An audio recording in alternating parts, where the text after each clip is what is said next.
A shutdown and showdown that could potentially cripple the country. The clock is ticking toward the deadline when the government runs out of money, and sooner after that, we'll no longer be able to borrow any. ABC's Jeff Zeleny has the latest on the twin crisis looming from Capitol Hill. Jeff, each day these two parties seem further away from compromise.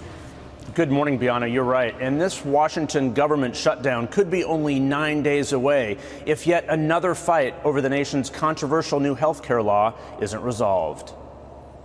President Obama issuing a new warning this morning.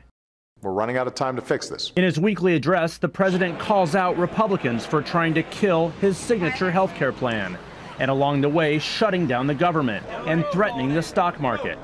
Some are actually willing to plunge America into default if they can't defund the Affordable Care Act. Not so, say House Republicans. We're standing up for our principles. Who passed a bill Friday to keep the government running. Yet their plan came with a catch: squeeze off funding for Obamacare.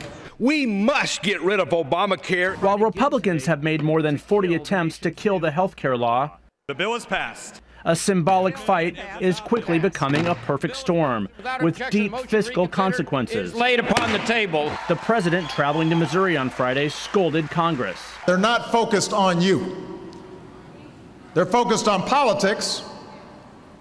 They're focused on trying to mess with me. And mess with all Americans if a deal isn't reached by October 1st, when the government runs out of money. At that point, the CDC may stop monitoring diseases, and even some soldiers and federal workers won't get paid. Senate Democrats pledge to undo the vote next week, but the stalemate remains, with no clear path to resolution. Any bill that defunds Obamacare is dead. Now, this is only part one of the budget standoff. The bigger fight is really looming in mid-October when the nation has to revisit its ability to borrow more money. So the bottom line here is this. It was clearly expressed last night in a phone call between President Obama and Speaker John Boehner. It was so brief, aides to both sides say, they don't see a path forward here on negotiations.